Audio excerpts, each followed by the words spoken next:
right, everybody. Welcome to the first ever episode of Badges and Breakthroughs. I am your co-host, Kela Bates, and with me, as usual, is the lovely and extremely smart, much more smarter than I am, Dylan Bates. Dylan, let's go ahead and let them know a little bit about yourself. Yeah, Put you on the spot a little bit. Hey, I'm Dylan Bates. I'm currently working on my second master's in clinical mental health counseling, my PhD in forensic. I have a current master's already in terrorism and homeland security, and I'm a major crimes detective in Bethel, Alaska. I travel back and forth, 14 days on, 14 days off, from Alaska to Maryland, and it is a trek and exhausting. Currently coming off my 48 hours of sleep time from my travels. I'm all bright-eyed and bushy-tailed finally. Yeah, very, very, very dedicated to getting this up for you guys. But without further ado, I want to take some time to introduce someone that is very near and dear to both of our hearts, Mr. Brother Stephen Griffith. A little bit about him. He is a Master Trooper with over 7 years of distinguished service with the North Carolina State Highway Patrol. Stephen's story goes far beyond his own badge. He's been shaping the future of law enforcement as everything from a basic school instructor for 3 different academies, training countless officers who are now serving the communities across North Carolina. Stephen served in his department's honor guard unit and was selected for the rapid response team in the most dangerous situations that require the highest levels of training and sound judgment under extreme pressure. His experience and leadership was so valued that he also was selected to serve in the Trooper Selection Unit, helping identify the next generation of state troopers. What makes Stephen's perspective truly unique is that he continues to serve as a sworn officer with the Rockham County Sheriff's Office, while simultaneously serving as the Discipleship Director at Osborne Baptist Church in Eden, North Carolina. This dual role gives him an extraordinary view of both the struggles officers face and the spiritual foundation needed to overcome them. Stephen's journey from serving his community, training and selecting and leading new officers, being accepted into the rapid response team, and helping in the spiritual growth of others represents a powerful evolution, one that gives him a unique insight into what it takes to not just serve and survive in this profession, but to thrive while maintaining his integrity, faith, and humility. Today, we're going to be exploring what it really means to serve both with distinction, leading with humility, and navigating the hardest parts of this profession while protecting our own souls in the process. So, Stephen, let's get into it. You mind going in and telling a little bit about yourself, just anything that I may have missed? Yeah, man. So I think you hit a lot of it, and you made me sound a whole lot more important and probably capable than I really am. But thank you for that. Yeah, so 7 years as a trooper. I didn't have any kind of military background or any prior service to that. Just a college boy that knew what he wanted to do, based on a ton of influence and godly wisdom provided by people in my life at the time who were very influential and who I trusted and who I watched lead well and protect the community and do all those things that I admired. They had a pretty big influence in me deciding to go the route with the State Highway Patrol here in North Carolina. But as you kind of mentioned, man, got to do a lot with on some of those specialized units and running basic schools and trying to recruit troopers in a time that that was just a few years ago. So everybody who's in law enforcement knows it's not the most attractive job these days, and especially with the lack of good leadership and the lack of support that a lot of agencies don't provide their people. It's hard. That was a tough job recruiting and trying to convince somebody that, like, hey, I see this in you and these capabilities potentially, and they're looking at what's going on in society and the world, thinking like, why would I get in the middle of all that and put my life at risk and my family's livelihood at risk for that when they're just going to throw me to the side if I have to make a split second decision that could cost me, um, all the things that I love, which is the reality of being a cop or an officer. But so that was really good. I mean, I learned a lot during those times, and everything that I experienced on the highway patrol, from being a road trooper to running schools to being on the team to recruiting, all of it really has prepared me well for this job in ministry that I'm currently doing. And, being still sworn with the sheriff's office here, I get to have a pretty good touch point and stay current with all those things. So I don't lose touch in what guys are dealing with. And it's easier for me to have a conversation when they know that wasn't somebody that just left. Like, man, I still train. I still go do all my quals and all the online in service and that nonsense. And, you know, so it's not all nonsense, but y'all understand what I'm saying. It allows me to have those relationships, and guys still believe that I know what I'm talking about, and even, further, it has allowed me, like, so I've for a time before blue bearing was a thing, I was on the SWAT team with the county. So, man, for example, there was one morning where went and served an arrest warrant on a guy who had some child trafficking or child exploitation stuff going on, and that was at like 6:30 in the morning. Got him, and then came back to the church at 8 and was, you know, working at the church the rest of the day. So it's like the best of both worlds. Getting to do all those things I love and I feel like I'm capable of doing, and then go do the ministry side of things. So uh, that's kind of a little bit about the past and what's led to today and what I'm doing now. So happy to be here and have these conversations. Yeah, definitely, brother. I mean, really appreciate you taking the time. I know you have a lot of responsibilities, a lot of dedication to, like you said, not just the state side and leaving it. You still continue to come back in and do twofold. And we're actually going to be talking a lot more about the discipleship side for you as a director down there. Um, but if you don't mind, I do want to kind of touch on something that I know a lot of the listeners do want to hear about is, you know, who were you before you ended up going into the troopers to work for North Carolina State? And who do you basically think that you are now? You know, that transitional phase from before you got in and where you are today. Excuse me. No, I think before, man, I was just I've always been pretty easy to get along with, a friend to everybody. Um, like even going back to high school, like I had a pretty wide range of friends. Man, like from some dudes that I probably end up arresting, as a trooper, to uh, the people who were like super straight laced, never got in any trouble, even to like I spent a lot of time with the special needs classes in high school. And I don't know. I think growing up in the church like I did, I was just taught and formed in a way that, man, we should love everybody, like regardless of um, background or skin color or demographic, like whatever, any of that stuff. Like, and that's what we're called to do as Christians, is love everyone like we're loved by God. And um, so, got along with everybody, was athletic, like, had a pretty good high school athletic career, a little bit in college. And um, that was kind of my thing, was sports.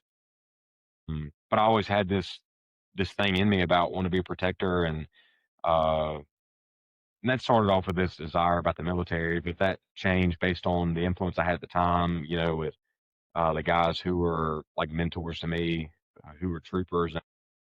Um, but before the patrol, man, I don't know. Like I've never really thought about it. That's a really good question, because I don't really think about life before that a whole lot. Like as far as who I was, but just a good kid, who was enjoying life and didn't have I mean, honestly, didn't have a ton of responsibilities or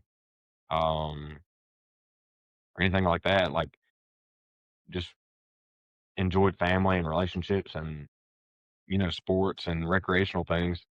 Um, but then, I certainly believed at that time on the patrol, even though like that's such uh, a short period of time in my life, I think that it was more concentrated in that,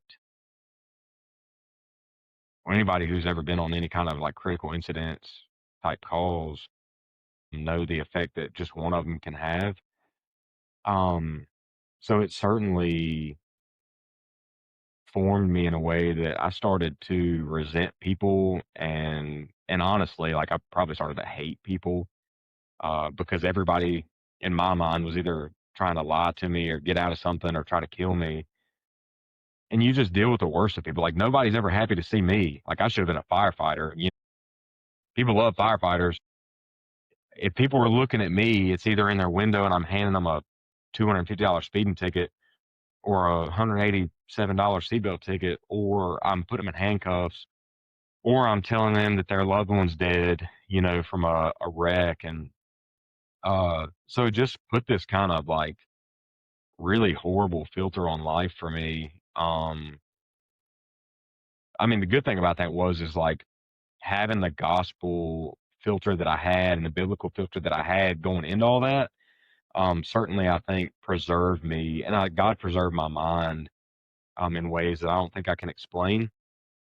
Um, so it didn't completely wreck me. I just became very jaded to society and as a whole and people in general, because like I said, I mean, everybody's either a liar or trying to kill me.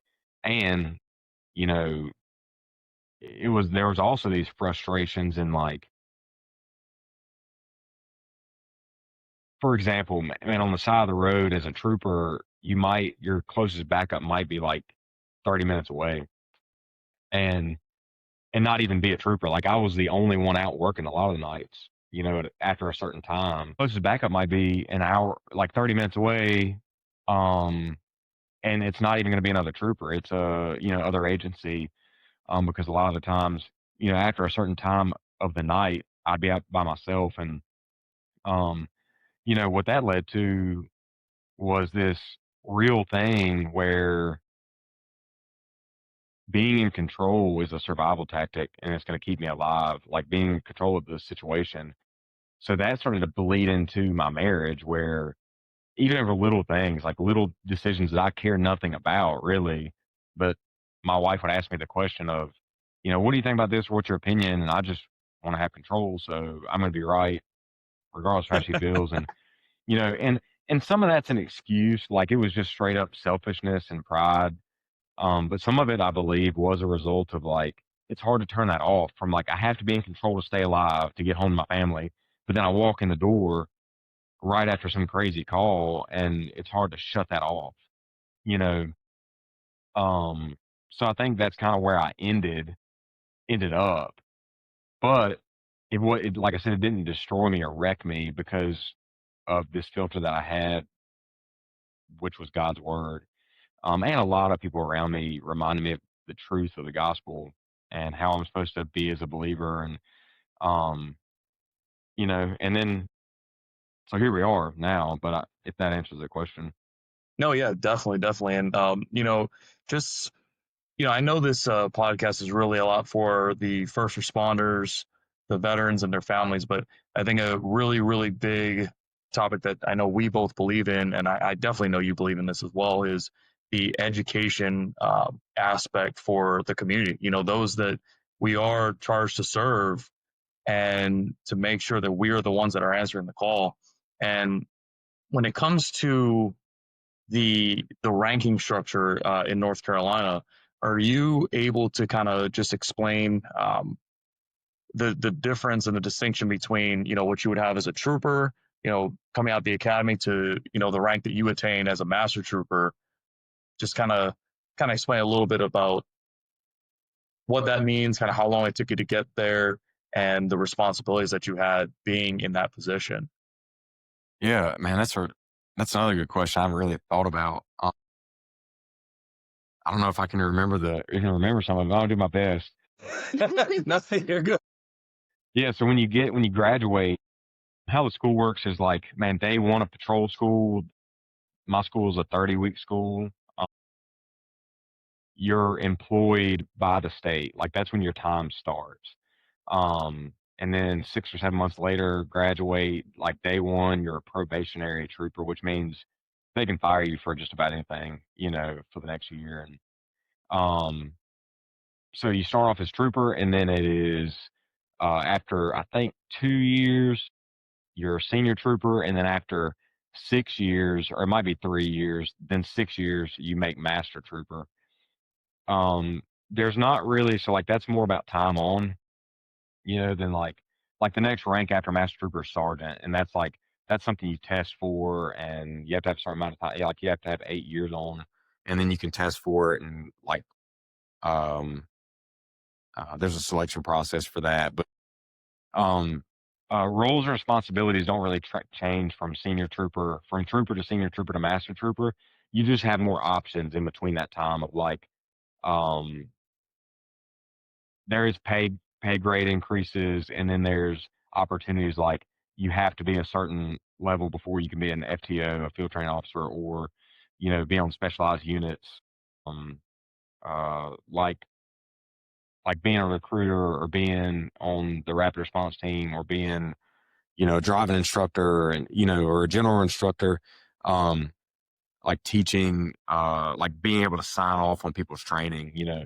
So there's all kinds of things like that, but as far as having any kind of rank, it matters. I mean, and I'm sure we'll talk more about leadership as we go on, but We'll definitely dive into that 100%. yeah. So man, like the whole time on thing, in my opinion, uh, time on does not equate to competency, but it certainly matters on the highway patrol and in most agencies. Like I'll never forget, I was kind of joking around my FTO. We got to a place where we could do that, and we got along really well. I made some kind of smart comment to him, and he was like, "Boy, I got more time at the gas pumps than you got on the highway patrol." Uh, and then I said something to another guy one time, and he was like, "Son, my Sam Brown belt's older than you are." So like time on certainly matters, but they also use that to an advantage against you at times. And a lot of the people that do that are the less capable, more lazy. They don't operate in a way that they can back it up. They just use it like, well, why am I not? I'm not going to this special assignment that might suck, like going to work a race or something, because we do all these special assignments with traffic control. Like, I don't have to do that. You got to make Steven do it because he's got less time on than me, or Steven's getting the crappier schedule because he got less time on than me, or, and that we can go on and on about all those details and examples. But I get it, man. It's traditional, and I think you should earn your time, but um, I think that's really interesting. Where I'm at, my chief always asks me, apply for sergeant, apply for sergeant. And I'm like, honestly, I learn something new every day, and I learn more from patrol than anything else. I learn from them more often than not.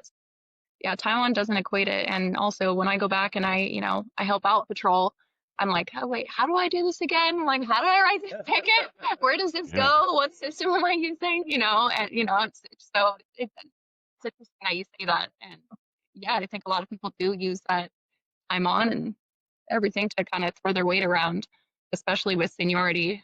Most departments are seniority based. So yeah. I mean, I think there's some it just blows my mind when I consider how disconnected command staffs are from the job because they grew up in the same thing.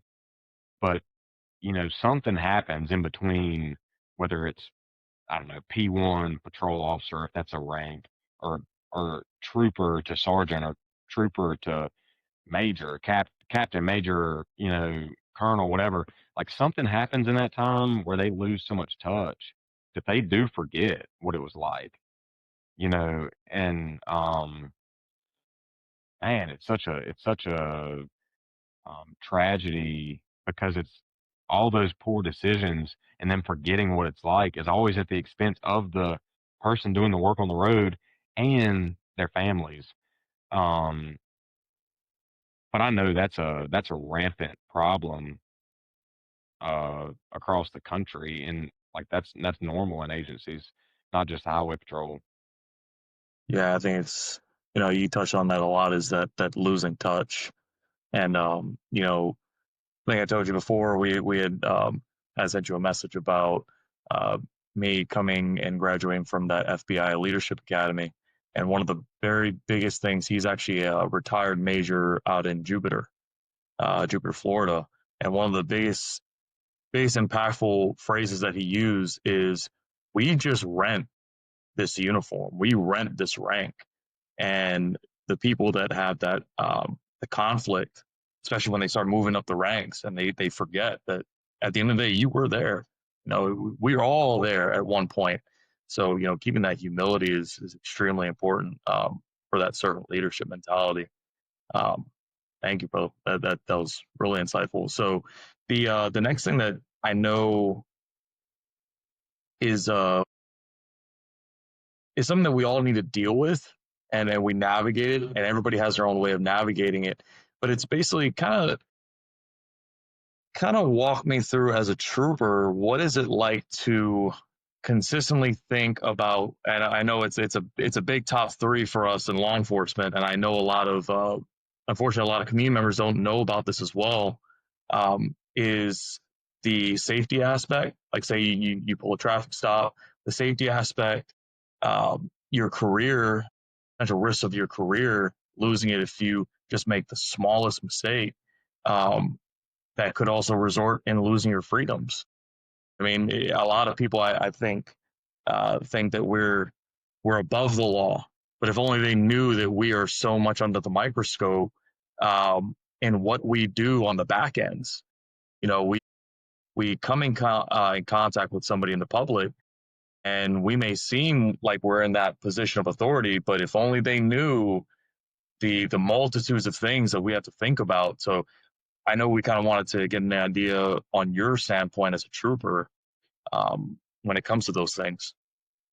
Yeah, I mean, from the jump, man, like traffic stops are statistically, what are they more dangerous parts of the job like that, and then on the outside of the highway patrol, like domestic responding to domestics and stuff, is up there. And um, what's crazy about if you think about just turning blue lights on and stopping a car, we're not talking about like them running from you and now you're in this high speed chase. Just I turn my blue lights on and they're compliant enough to pull over. Well, you have no idea who's in the car.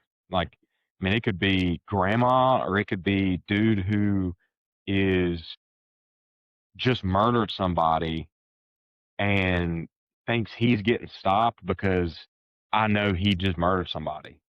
I'm just stopping him for a seatbelt or because he was speeding. Like, there's several cases of that on the highway patrol here in North Carolina.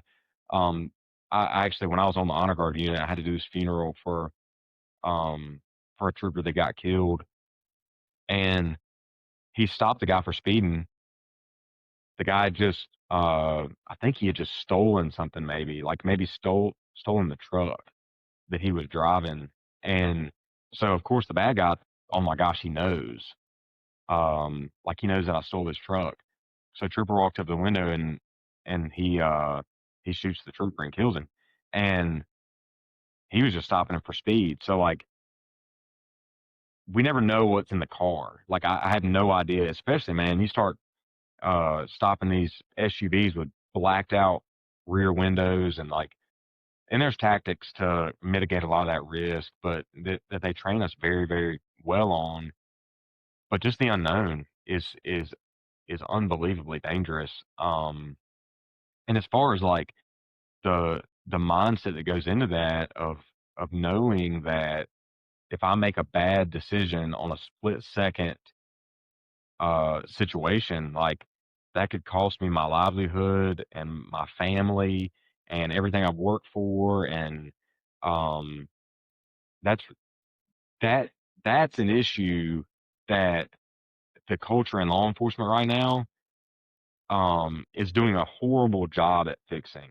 Like when I turn the blue lights on and somebody takes off from me, the first thought in my mind shouldn't be, oh my gosh, I'm about to get written up for this and this and this and this, and they're going to hit me up on this. Here's an example. I was working in a county doing like a special assignment. Uh, it's a county that was foreign to me, like just a surrounding county. So I went down there. They wanted me to work this stretch of road and write speeding tickets. A Dodge Charger blows my doors off at like 120 or something. It looked like an unmarked trooper, and I was like, oh, they're just messing with me. And then as soon as they passed by, I realized, oh, it's not an unmarked trooper. So I took off and started and went after him. And then so he runs. I call in the chase. I'm chasing him. He stopped at a stop sign. So I'm like getting out of the car. I mean, that's a whole thing. Like we're going 150. Now I'm having to slow down. He's stopping. I'm throwing it in park before it even stops. Putting my radio down. I'm jumping out of the car, getting my seatbelt off. You know, there's all these things happening. Drawing my gun. And then as soon as I step out of the car, he takes off. So I get back in the car, and now I'm trying to catch up with this guy that's now going 100 miles an hour again, and put my seatbelt back on, call it in on the radio. One thing I did before I jumped out of the car is I turned my siren off because it's so I've been in chases before where it's so annoying when I'm trying to give this guy commands and my siren's like, you know. So I cut it off as I'm stopping, as I'm jumping out. Well, then, so I get back in there, my radio had fallen on the floor. So I'm like, seatbelt on, like digging in the floor, trying to find it, driving 100 miles an hour, you know. And before I even got up to speed, there was nobody around except me and the bad guy. Before I even got up to speed, I didn't turn my siren back on yet because I was trying to get my radio. I care more about that at this point. Like my blue lights are on, there's nobody around, there's no intersections, like we're good to go. Well, then I turn my siren back on. Well, they wrote me up for not activating my siren promptly. I don't even know, like, I don't even know what they said, but they're going to find something to write you up about. And little things like that, like, and it doesn't matter. Like the write up really didn't matter. It's just a note in my file. You know, I don't lose out on opportunities on specialized stuff. It's not like a pay problem. Like it doesn't really affect me other than it's in my file, which still bothers me, like the principle of it. But, little things like that over time get you to a place where the next chase that's real serious, and all of them are serious, but that's the kind of stuff I'm thinking about rather than my training. And I'm playing out scenarios as I'm chasing this guy. Like, what if he jumps and runs? What if he starts shooting? What if he wrecks? What if I pit him and he wrecks? What needs to be in my position? You know, all of those things that we should be thinking about, like our safety, officer safety, and all that. That's what we should be thinking about. But instead, we're thinking about the way that the agency's going to nitpick us over these mundane little things. Like I turned my siren on 5 seconds late. Like there's not even anybody around for me to know that my siren was off. Like, so that's the kind of stuff that I think can cost you your life if you're concerned about. Now, ultimately, it's on me or it's on the officer or the trooper to flip the mindset in that time and not be concerned about that. But I think that's a leadership and a cultural problem that we're worried about these things as we're just now engaging in this fight or chase or use of force or whatever. I recently had a lieutenant who worked with us, and he recently just resigned, went back to Australia, and he's probably one of the best leaders I've worked for. Kind of an odd person. I hope he sees this, but he is just a great leader. That was Lieutenant Poole.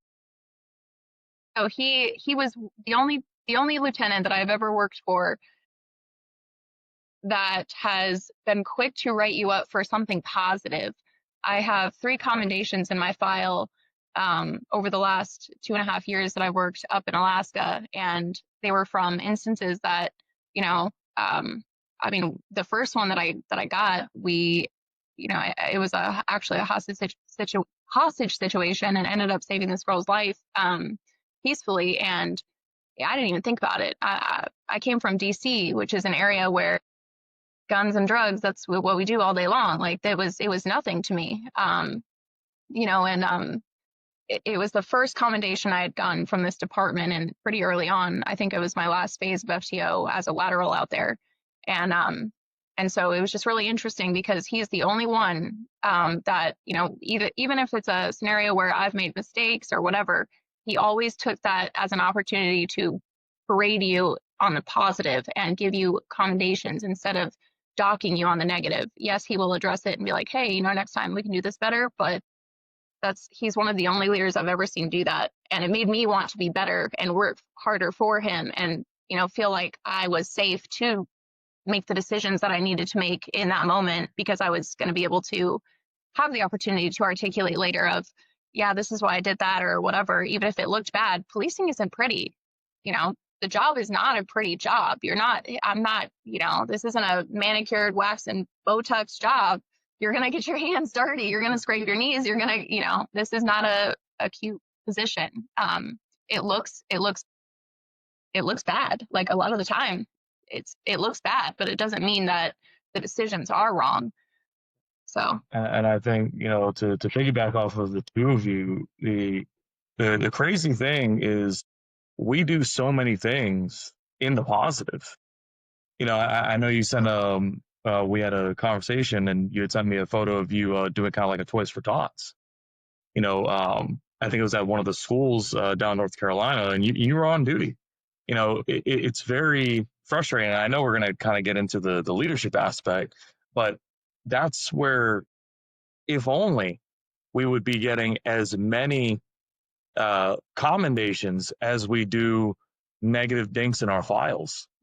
And I really truly believe that the mindset shift and the positivity, we talked a lot about the heart set and the mindset in leadership, those are the biggest things that are having officers and troopers and deputies leave this profession, something that a lot of people don't want to do anymore. So yeah, I really do believe that recognizing the positives over the negative and having the people that are responsible for us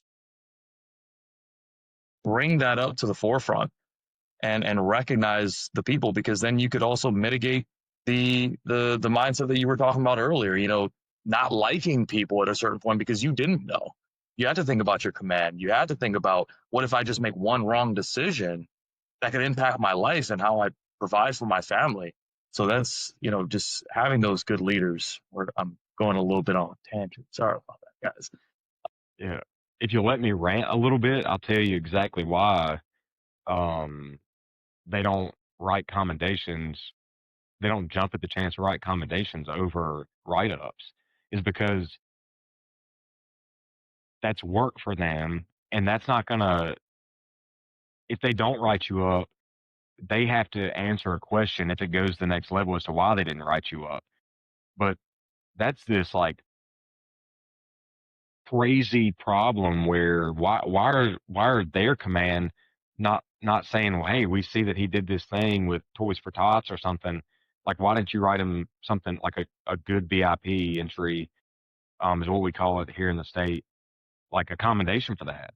Well, nobody's asking that question. They're only going to be asking, like, why didn't you write them up for this thing that they did that violated policy? So the only reason they're writing you up a lot of the times for violating policy is to cover their hind ends for whenever they get asked a question. So that's why that doesn't happen. And that's a tragedy, man. Like, I guarantee if you look at my file, there's going to be 100 negative entries, and I only know of, I don't know, 3 or 4 that got entered as positive. Like, that is, Yeah, that's an issue. yeah, and for the people in the communities out there, listening to this, I want to make very, very clear that these types of assignments, I guess you could call it, they're not really assignments. These are what you would consider a collateral duty. These are something that individual officers, troopers, and deputies, they choose to do this. They're doing this only strictly out of the kindness of their hearts to have that rapport and build that relationship with the community that they're here to serve. This is not something that is in our position descriptions or general orders or SOPs. This is not a requirement. This is whenever you see an officer or any of law enforcement out there doing these types of events, it really means, and that should show the type of heart that they have. And I really hope that helps to kind of paint the picture on that. Now, I do want to kind of shift up a little bit and talk a little bit about when did you notice that our profession in law enforcement wasn't and the people in there were in danger? Was there something in maybe recent news or anything like that that made you sit back and realize and say, man, this is a dark time. This is really, really a dark time for law enforcement, and in its entirety, it's not just a dark time for law enforcement, but it also becomes a dark time for the community as well. I mean, I think during my career, the major thing where I saw like a huge shift where guys started becoming pretty risk averse doing their jobs was the whole George Floyd incident. Um, you know, that took a huge turn, um, which spurred on all this other stuff with the riots and all of that. And that was a problem. Like there should have been somebody, whoever that guy was, I don't remember his name, that was kneeling on that dude's neck or back or whatever he was Chauvin. doing. Yeah.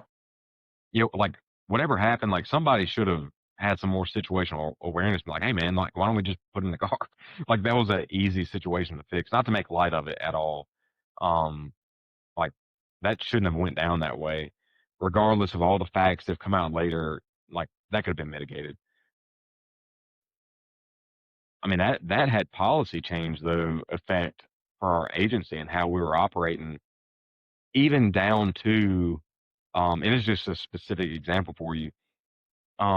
The Highway Patrol's policy at the time before that incident was that we could use vascular neck restraints to control and arrest people who are combative or or non-compliant. So the vascular neck restraint is not a choke, does nothing to anybody's air supply uh, to their lungs. It's a very technical control and arrest technique that we employed a lot. That was very successful. That resulted in way less injuries on the trooper, way less injuries on the violator. Before then, we were tasing people when they're falling over, hitting their heads, or beating them into submission with a mag light, or there's hard hands like being involved. Man, this vascular neck restraint, like you employ that correctly, and it's lights out in 5 seconds or less. Get them in handcuffs. Nobody's hurt. Everybody's good. After the George Floyd incident, we were no longer able to use that unless it was very specific circumstances, and you had to be able to articulate the heck out of it if you did use it. Um, so because this incident happened, now everybody's scared to death of liability. So we're going to make this blanket policy, which blanket policies and rules are absolutely absurd. Like they don't apply to everything. And we're all getting punished to be and not being able to use a tool that is not only better for us and safer for us, but safer for the violator or bad guy because of something that happened 500 miles away from us. Like that's absurd. Um, But just to answer your question, that was probably one of the biggest, like the most monumental thing that happened in our culture, in our society that drove law enforcement in a different direction as far as what we could do and how we could operate. Yeah, and you really hit on that, the blanketed, I guess you could say, cookie cutter response to a tragic incident. I mean, at no point in time, I think we all know that individual is needed to be held accountable. I've been in just about 10 years now, and there's no way that was ever taught in any training academy. And knee on the back of the neck was just not even a trained method. And I also think that you really touched on something really important as well, as having that the the duty to intercede. I know we're all taught that in every academy. It doesn't matter whether they were being trained by that guy as an FTO. Um, the duty to intercede is when you saw that people were having concerns about it. Hey, maybe you should just go ahead and kind of pull back. There's nothing wrong with a like we call a tap out. Having somebody else take control of that individual. Um, so yeah, I think that is it, I talked to a lot of law enforcement officers between local, state, and federal, and yeah, we all do kind of have this major consensus that the George Floyd incident did have a very big impact. And I think that also, not just for us on the ground, the boots on the ground, but also in the fear that leadership now imposes on us because they're so worried about their paycheck. It's not necessarily always focusing on what we do right. It's about how it can look. It's the optics, and that in itself is a tragedy on its own. So speaking about the leadership aspect, for you as a trooper down in North Carolina, um, have you ever experienced a time that you've done the right thing and leadership abandoned you?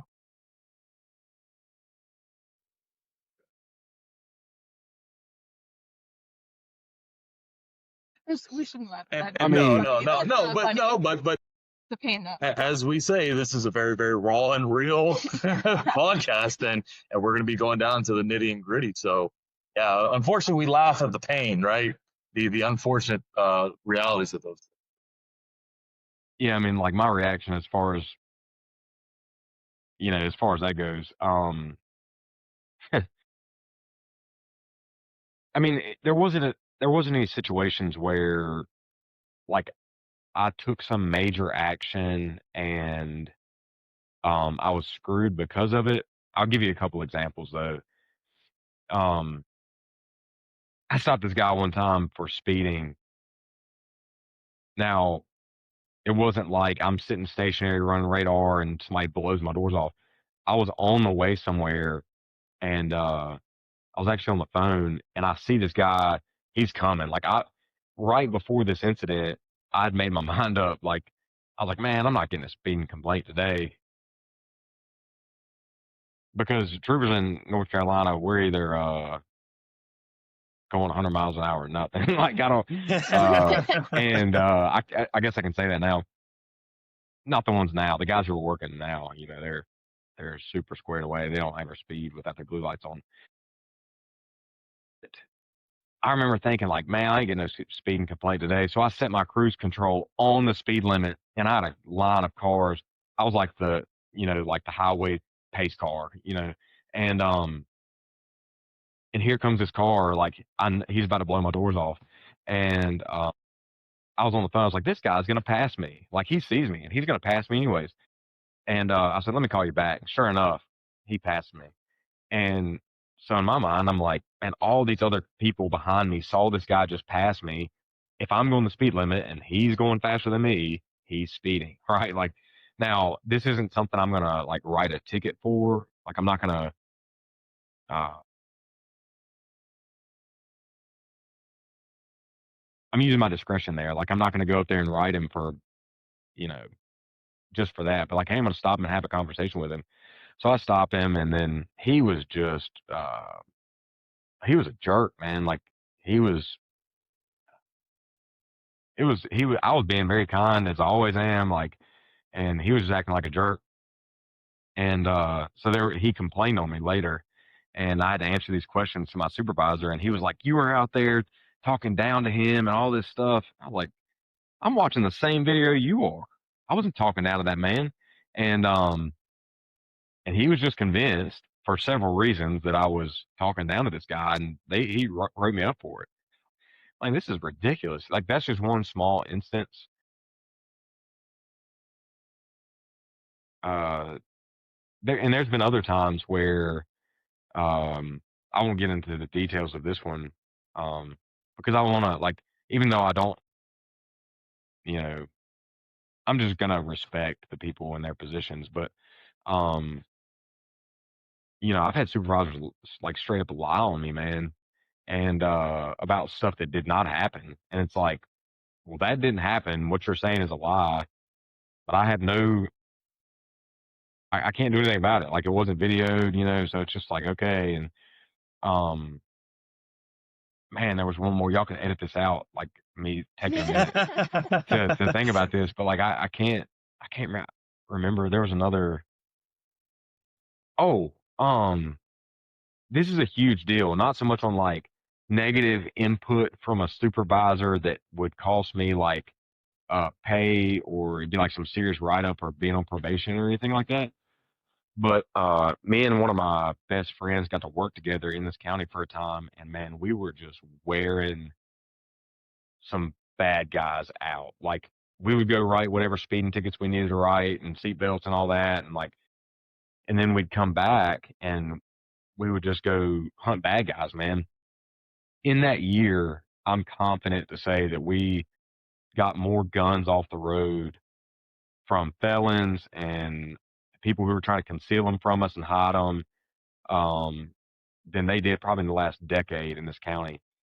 And the response from the supervisors was not, hey guys, great job on protecting our community from these people that, like, felons who can't even have these guns, or they're these illegal guns you've confiscated. Um, their response was, man, can y'all just stay out of that town where y'all doing all this work in? And man, can y'all just go over here and on the other side of the county and catch them speeding out of Virginia? And man, you'll never see those people again. There won't be any issues, and you just write them and send them on their way. Just stay out of this town and just for a little while and let it die down. I'm like, okay, no. So I went right back to that. I went right back to that town he was talking about, and I ended up getting in a chase like a week later with these juveniles, which is not good. Like, I mean, they shouldn't have ran, but anything with juveniles is always just kind of sketchy. And Yeah. they were not happy about that. But like, I don't care, man. Like, I didn't swear an oath to you. I swore an oath to the state of North Carolina that I'm going to protect and serve this place, and I feel like I'm doing my duties as a trooper by working wherever I have jurisdiction, which is the whole state, inside cities or outside cities. So, uh, hey man, sorry about you're having to do more evidence paperwork than you want to do, but I'm not concerned about that. That's what you get paid the big money for. Um,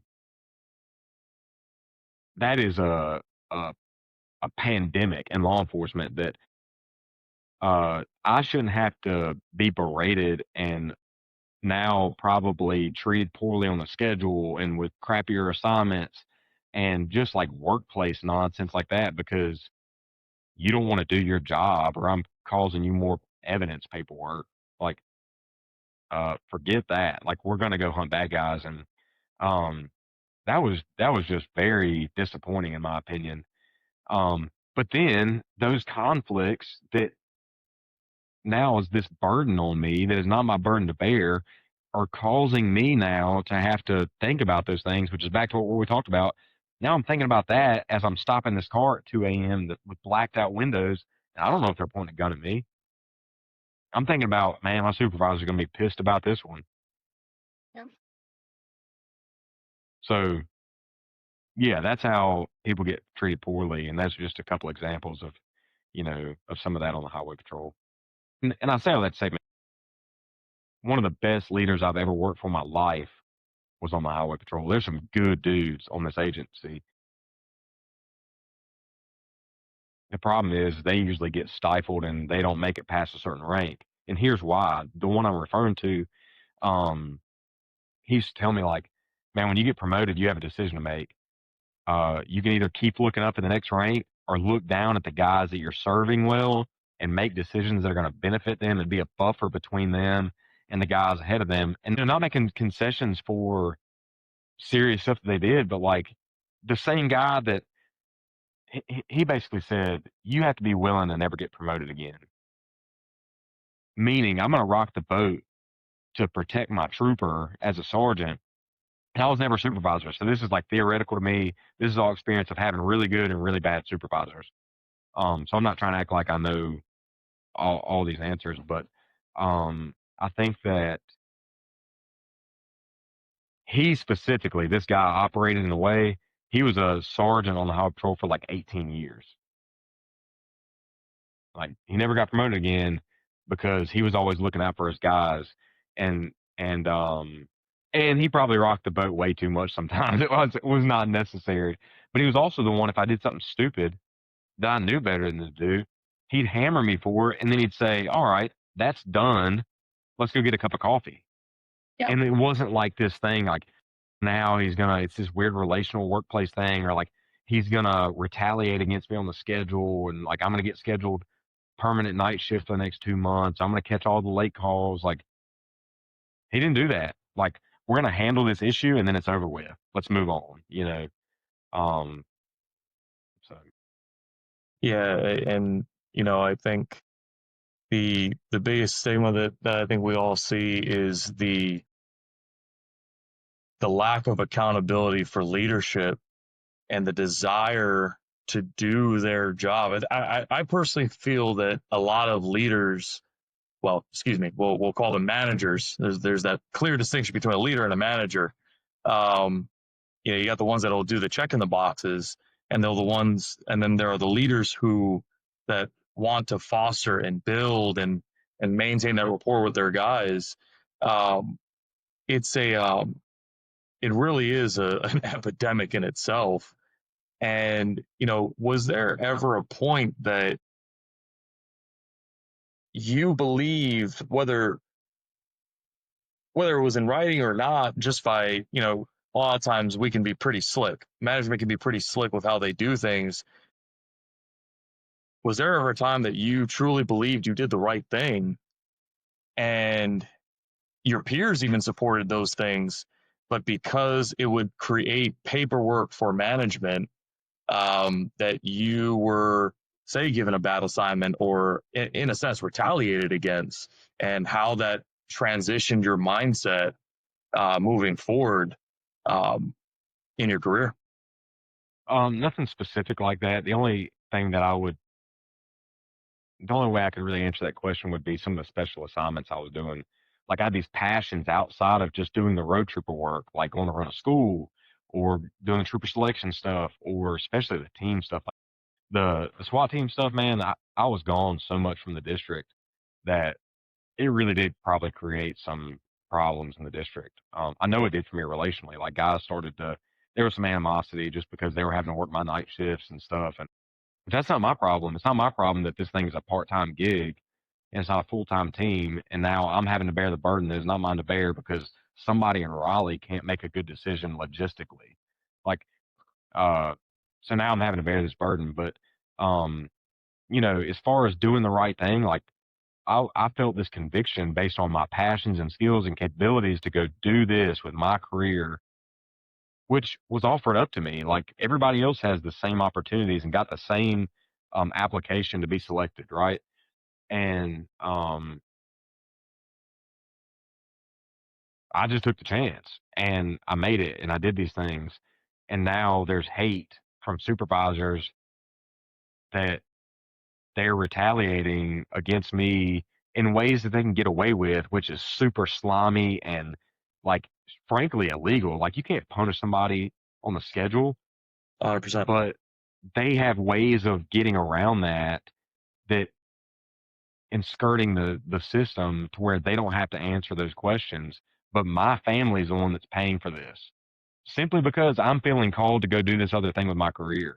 Now I'm getting crapped on because I'm probably the path of least resistance for them, to send it with the hate.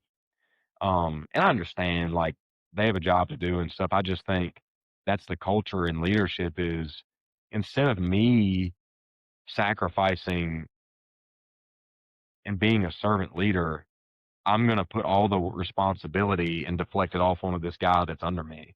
And it should not be that way. But that's really the only example I have of that. Yeah. And how did that make you feel? I mean, obviously, you have that passion, right? You had that passion for doing those collateral duties. I mean, like you said, it's part time. You didn't have to do it. Didn't get So paid how nothing did extra that for it either. Like, yeah, how did that kind of discourage you at one point in time with, you know what, it's kind of not worth it because I'm getting a lot of heat from upper brass and command staff. Maybe I need to just kind of come out of the special unit, special assignments, and just do my basic job. Was there ever a time that you thought that? absolutely. And unfortunately, we were having to have those conversations as a team outside of the districts. We were having to say like, hey guys, man, try everything you can, try your best when you're back in the districts um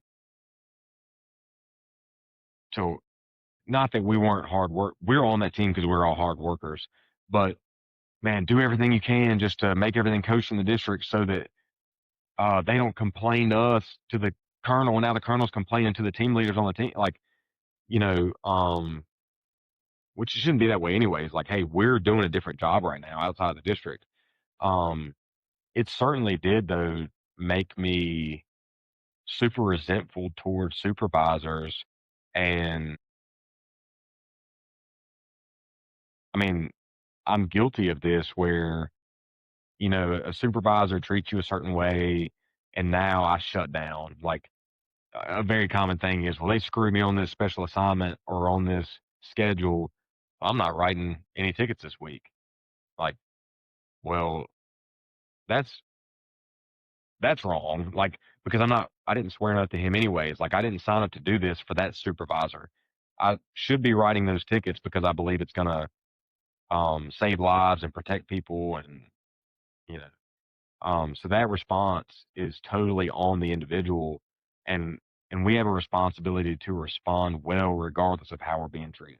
Like, we've had those conversations before about, you know, it doesn't matter our circumstances. Like, it matters how we respond. And that's a deeper heart level issue.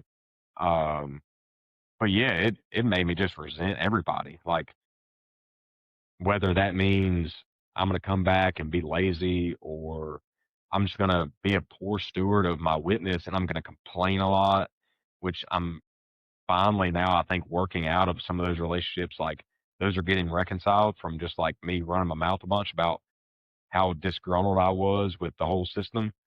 Um, but yeah, it certainly just made me resent leadership and the agency as a whole, just in how inefficient it was and how they're squandering potential, you know, guys and their and individuals' passions and capabilities. Because man, a guy might not be the best road trooper as far as like writing a bunch of speeding tickets or getting a bunch of drunks, but he might be really, really good at community policing and building this bridge between this perception that we're out to get everybody.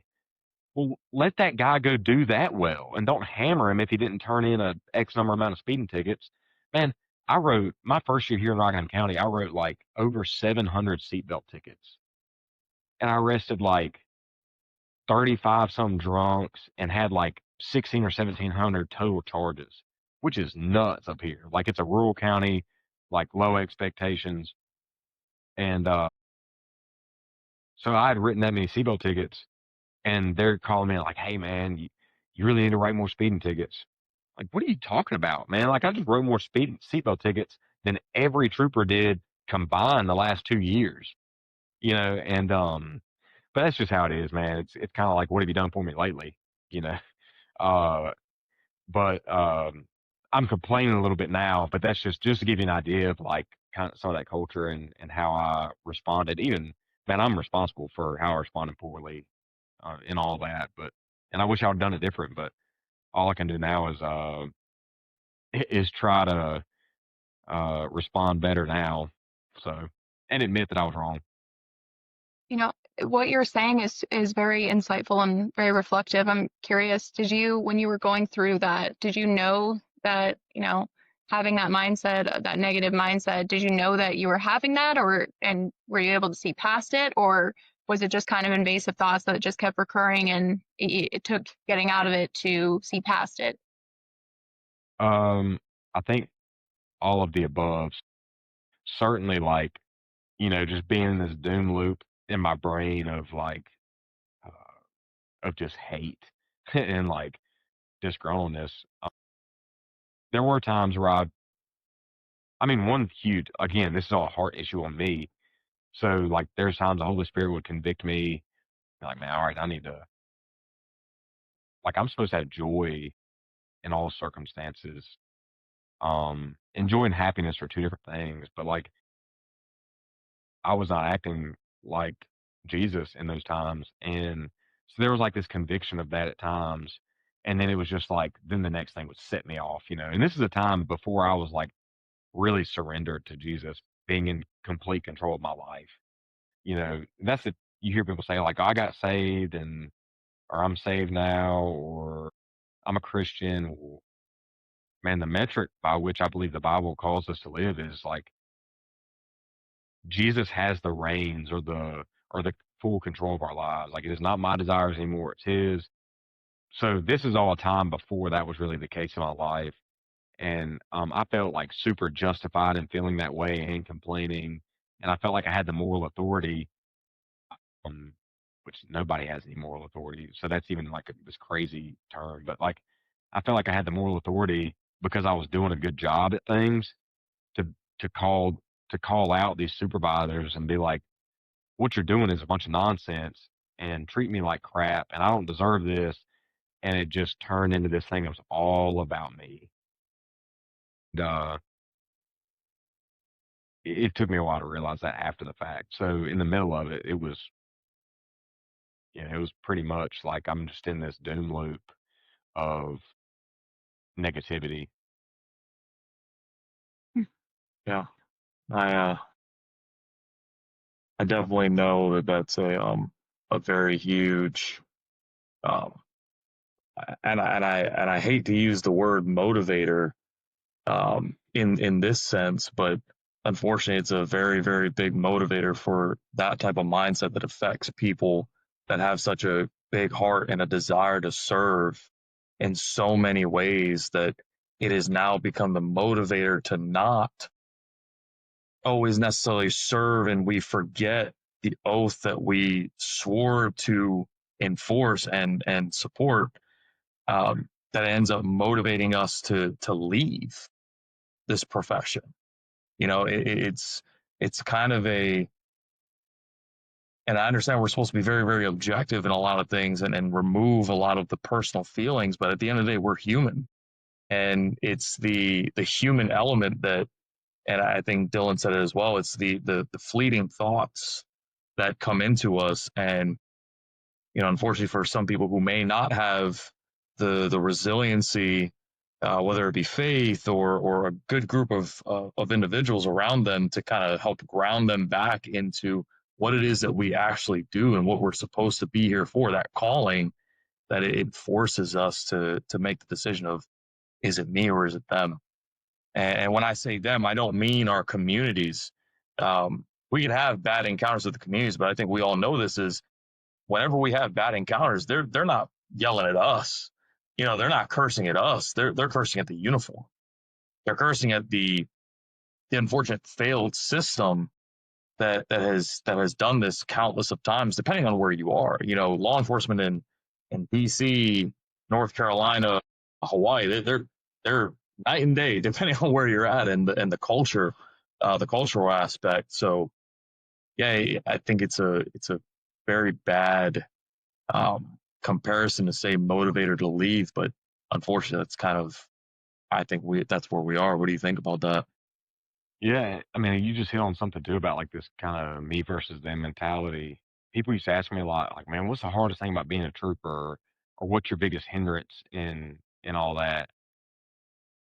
Honestly, it got to a place where I just thought, man, it's the agency. It's not the violators. At the end of the day, they're getting a ticket and I'm walking away and I'm like, I'm not losing any sleep over that, or they're going to jail. Like, I have to work for these people, Yeah. and and I hope, like, all this sounds so negative about the Highway Patrol in North Carolina. Man, it is a great agency. Like, I think it's the greatest agency in the nation. It just has its problems because it's full of broken people, just like me. Like a bunch of broken people are running it and operating in it. So of course it's going to be jacked up. But I would like to interject. I just want you to know that, yes, we're using your experiences and that highway patrol, from that state as the example, but the patterns are not, you are not alone in your experiences in what you've faced. Like, this is consistent um, throughout the United States. It's not just North Carolina highway patrol. It is so many, not just there. It's different states, different localities, municipalities, federal. Like, it's everywhere, and it's crazy that somewhere in North Carolina and Alaska can have similar experiences from people that I've never met and cultures that are vastly different. But that pattern of behavior and that pattern of leadership is what speaks volumes of where we're headed in this profession. yeah. Yeah, and this is like Dylan said, and just like you said as well, Stephen. This is not by any means talking down on the North Carolina State Highway Patrol. This is just to get the consensus of the profession as a whole, and just taking the subject, the different. I don't want to say experts because we all can grow and learn and we have our different perspectives in law enforcement, but I've never been a trooper, right? And neither is Dylan. It's just taking the different experiences, and hopefully the individuals that listen in and are exposed to this, maybe there could be a different call to action. Maybe it's not always looking at the trooper or the officer or the deputy that they come encounter with. Maybe they need to sit back and think for themselves. I know in this country we have that freedom of thought and freedom of speech, so maybe we need to lean a lot more on the communities as well, and ask for their help and say, hey, maybe not look at these officers specifically, maybe question those who question us, and double and double think and double question what we do on the street. So I think that was and while we're doing it, yeah. I think you brought something, you said really that, you felt that it was all about you when you were asking, these things about your supervisors, calling them out on things. But there's also a different perspective in that to think of, I get the faith aspect, but there's also the aspect of, well, if not me, then who? Who is going to correct them? Yes, obviously we believe in God and God's going to do that. God's going to get them later. He knows all.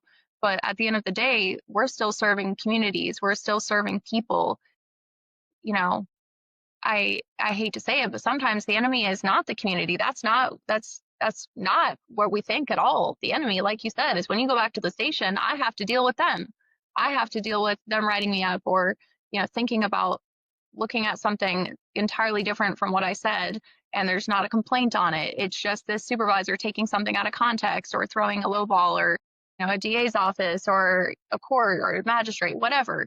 So I think that, it also begs the question of, if not you, then who else is going to ask those questions? No, I think that all of those situations too, the issue with them is that they cause distrust. So when I shouldn't have been written up for this encounter with this guy that I stopped, well, now I know the only reason he's writing me up is to cover his butt. But then he tries to sell it to me like, man, I'm just looking out for you because I don't want this to go any higher, and da da da. And I'm reading through it like, I'm not an idiot, man. Like, I know exactly what you're doing. And here's the problem. And this is what's wild about this generation. Like, I guess we would say our generation. Traditionally on the highway patrol, man, you don't question a supervisor. You don't even like talk to one unless they welcome you in the door. Like, it's very rigid, like super paramilitary. People our age are asking why. And there's a time to like just say, sir, yes, sir. And there's a time to question supervisors and like hold your ground and stuff. And I felt like at a young age, I knew the difference. And I knew like, hey man, not only do I feel like I can't trust you, I feel like you think I'm stupid because you're trying to sell me this lie as to why you're looking out for me, but I'm the only one on the negative end of this thing, receiving punishment for it. Like, you're not looking out for me. And that caused distrust, which then leads to all the other things we talked about. Like, now I feel like if I don't do it perfect in these high stress situations, you're going to throw me under the bus. Now, Mm-hmm. here's the personal responsibility piece of this that guys make a lot of excuses for. And I did make these excuses sometimes is, man, if you want to play the game, you better know the rules. There's a high stakes to this game. It's not a game, but when there's people's lives involved and liability and all that stuff about taking people's freedoms away, you better know the rules and you have to be a master of your craft. So I say that to say, like, if you're a master of your craft, you really shouldn't be worried about getting written up or whatever the supervisor's going to do. You should just do your job and know that you did it well. Um, so I think that's the personal responsibility piece that guys fail on, and I've failed on in the past. Of like, um, I was too concerned with somebody not having my back and not concerned enough with I'm just going to know policy and know the law well enough to do things as well as I can do them at 150 miles an hour. So that's a big piece that I want to make sure people understand is like you have a huge responsibility in this thing too. The Bible says, "Vindicate me, O Lord, for I've walked in my integrity." So if you operate with enough character and integrity and be a master of your craft, it doesn't matter what they do to you. God's gonna make that right. It might be super uncomfortable, um, but you know that you had integrity in it. So Yeah, no, and you really touched on something that really triggered me in a positive way. Is the fact that yes, a lot more people, especially in our generation, is asking a very very big three-letter word, and that's why. And unfortunately, the culture, and this is something that I just learned recently, uh, it's actually pretty interesting. For the last, since we got into law enforcement, is we have four different generations that we are observing it. You have the baby boomers, the Xers, the millennials, and the Zs. And the big reality is the trend that we're seeing is, and I know you and I have had this conversation multiple times, is the mindset when we first came in is there was some kind of a calling to serve. And the fact that this is a profession, there's no doubt about it. This is not just a typical 9 to 5 job, and this is not to diminish that in anybody who has that in an administrative setting or construction or any other profession. But this is the one profession that I truly believe that you have the highest risk of losing your freedoms, your own credibility by the opinions of others, as well as your family, depending on what it is. There's such a multitude of events that can transpire just by being a law enforcement professional, that really unfortunately shifts the mindset and brings us onto this table to have these discussions. And that why aspect, we're seeing that trend between the baby boomers that are really starting to get ready to retire, um, that they do have that paramilitary, you're going to do as I say, not necessarily as I do. And the Gen Xers, that's when they're seeing those very bad leadership values, and they're starting to kind of ask why not necessarily. But when you start getting into our generation, the millennials and the Z's, we're kind of the last generation that sees this as a profession with that highest level of pride that, hey, I know for me, I've given up a lot of time with my family. I mean, my wife, we are separated 2 weeks every month. because because of travel time. more than that, excuse me. And could she go and get another great administrative job with her degrees and her desire to learn and to be surrounded around good people? 100%. But it's a calling, for you as well, Stephen. You went into the troopers and then you had a separate calling, but you're still serving in that capacity. It may not be full time, but that shows your heart. And the why aspect, I truly believe, is necessary to building that trust with leadership, and not just have that mentality of do as I say, not as I do. Because unfortunately, if you follow those directions, depending on what it is, it could put you in those bad predicaments where you could lose everything. Not everyone is where we are at the moment that we're at. So 100%, you got anything on that? Or I just agree, man. Yeah, there's not many leaders that people want to follow. And I mean, I can't, again, like I feel bad sometimes talking about all this just because I left. I wasn't willing. Now, again, you mentioned like I had a different calling. Um, Getting called in the ministry, I'm kind of speaking in terms of prior to leaving, if that makes sense. But, you know, so many people leave instead of being willing to do something. I think sometimes leaving's the right choice, man. Like if it's costing you your peace, um, in a way that is affecting your family, like, and it's not something you can work through and get in a position, in a leadership position to make changes. I mean, I think it's okay to leave sometimes. Like guys shouldn't feel stuck like they do in law enforcement, regardless of the pensions and the benefits and all that. I wasn't, I didn't stay for several reasons and do that. So I'm careful to say this, but you know, somebody's got to make a change. So the people that have these passions and desires for good leadership, man, you have to get promoted, and you have to be the kind of leader that people want to follow. Now, what that means though is a lot of self-sacrifice. If you're going to do it the way we've been talking about, it should be done. I know so many guys who they used to have conversations like this and are passionate about leadership and like they understand it all, and they're like, man, I'll never be that type of leader. And then in 3 years, you're looking at them going, like personal stories, of how they screwed a guy. You're just thinking, what happened to you, dude? And it's because this trickle down effect of poor leadership where they get in those positions. Now I'm a theoretically or hypothetically, now I'm a supervisor and I have this livelihood and I make this amount of money and my family depends on it.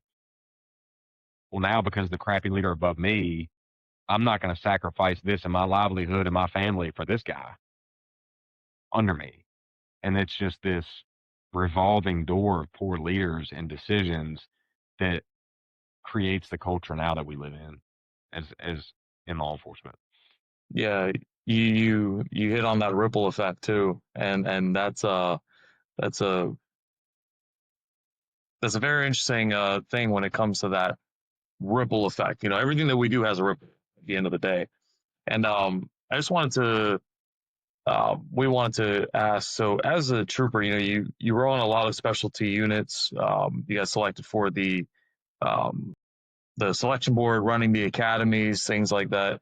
Is there anything that you believe that with leadership, how can it literally affect the communities, whether good or bad, when it comes to their decision making, and how things can trickle down from the top, going down, and then inevitably going out to the communities?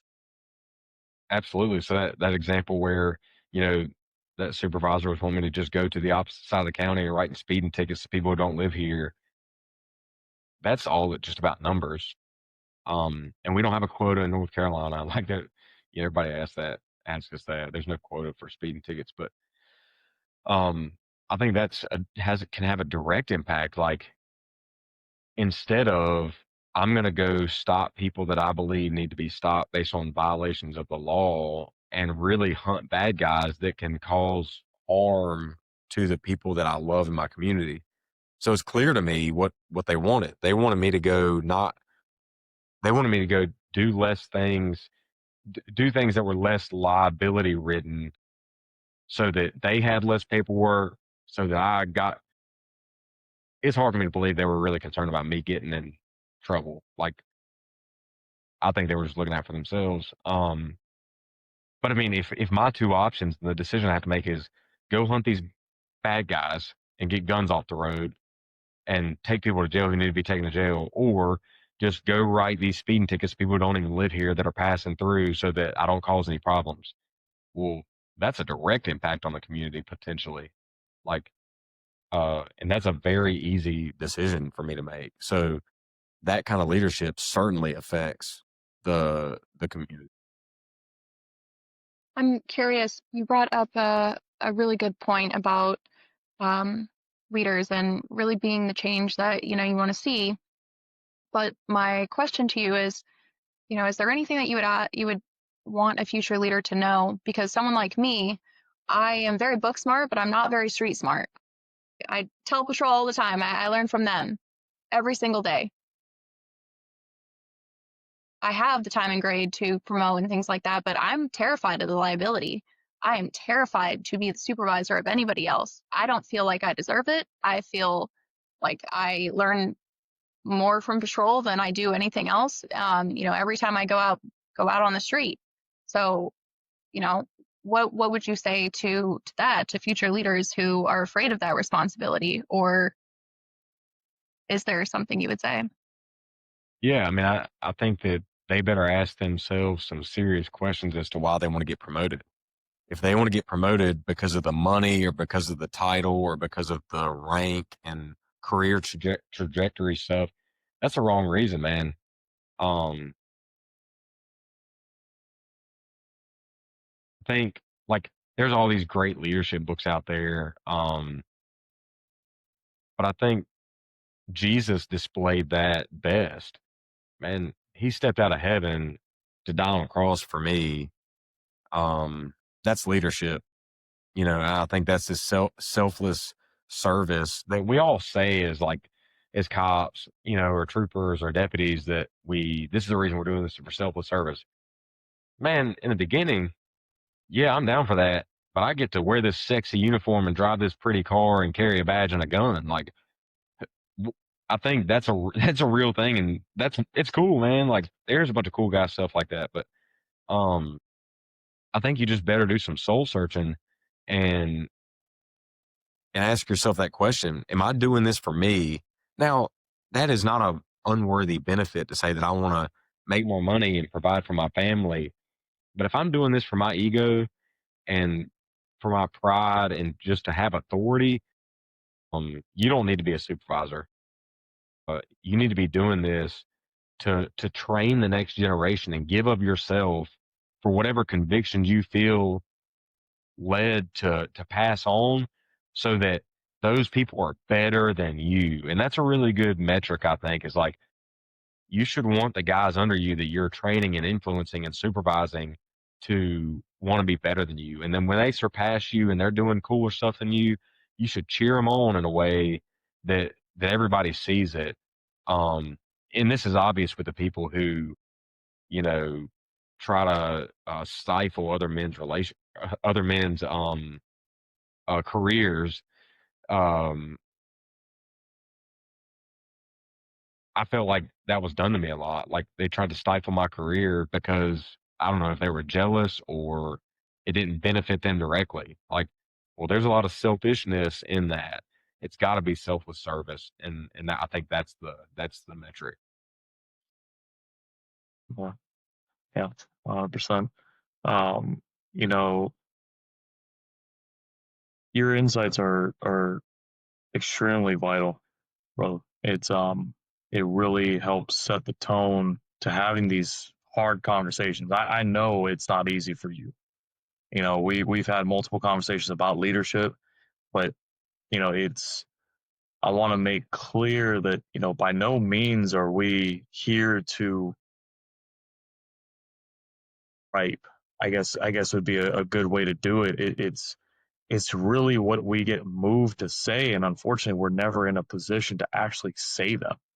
There's that old saying of "suck it up, Buttercup, move on, get past it." But the whole purpose of this is to get it out there, to give that transparency to those who honestly don't know. There's so many things on the background that we don't get to talk about, and we may not be able to share it. So when there's that whole term of Monday morning quarterbacking when it comes to law enforcement. Especially, we're all trained for the most part of the basics, and we all come from the same, North Carolina. You guys go to the same academy, right? Of course, with different evolutions and different things in the world that change, some trainings may be adjusted to that.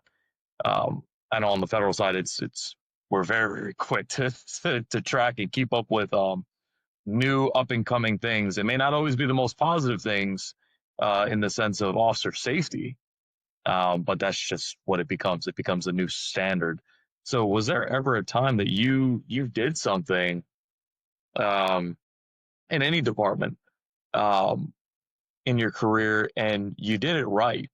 Everything that you were trained to do, you use your discretion and were even supported um, by most, but maybe there were some times that people Monday morning quarterbacked you and it kind of maybe gave you some anxiety um, or some concern about how it could be perceived by people who may not support how you did things. Yeah, I think the biggest example is just like the chase that I described earlier, where they're nitpicking little things. Yep. I mean, fortunately, um, even like the bigger incidents that I was involved in, like they went pretty good, and there was nothing, nothing major for them to really take action on. Um, and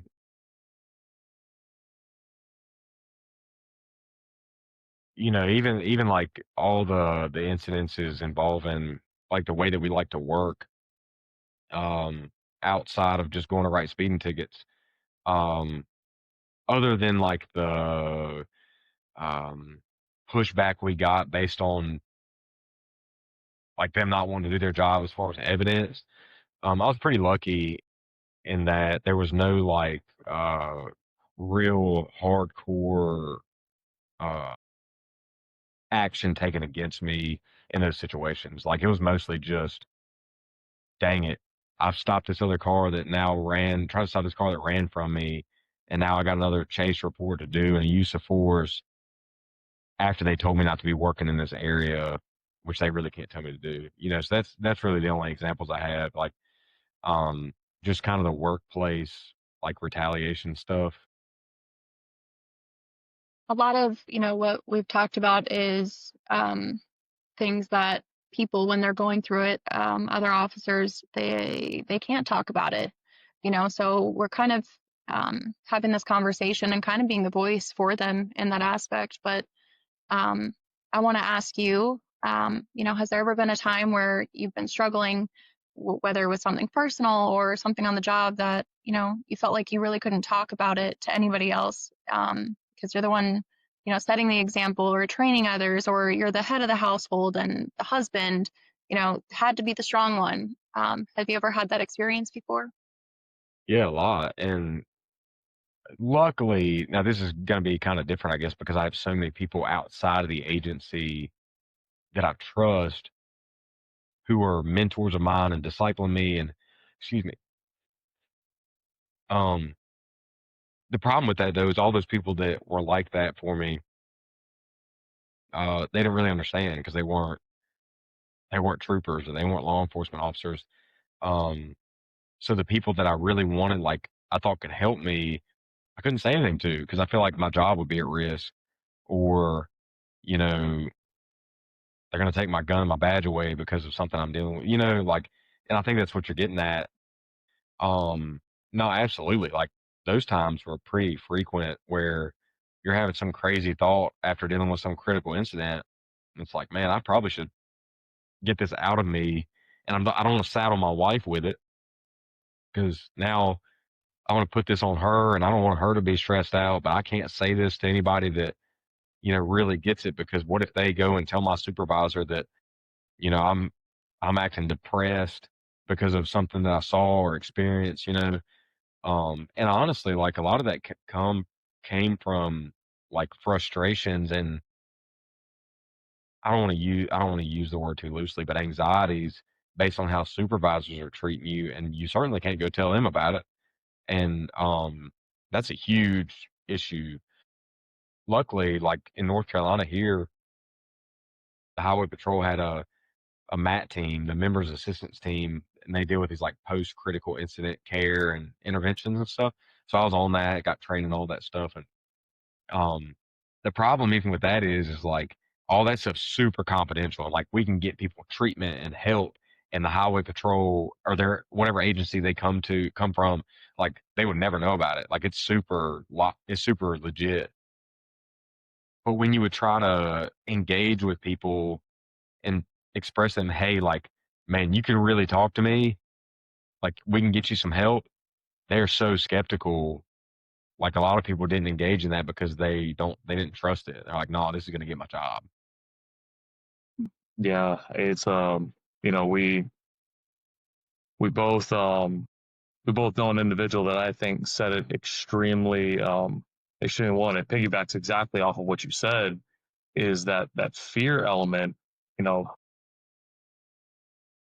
this person quoted the fact that there are more officers that are committing suicide by self-inflicted gunshot wounds than actually, perishing in the line of duty, and not being in a position that you feel that you can actually come to. I mean, this is supposed to be a brotherhood.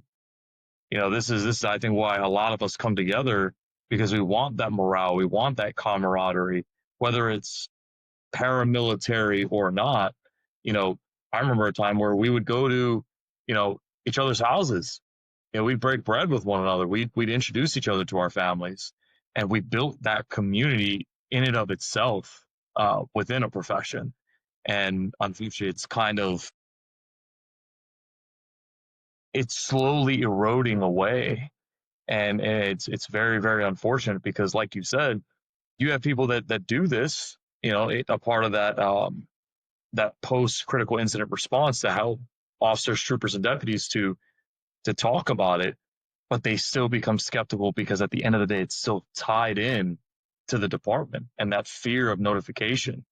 But needing someone who understands law enforcement is also crucial. And Yep. as law enforcement officers, we are the most skeptical and mistrusting people. I have a group of people, like, we don't trust anybody.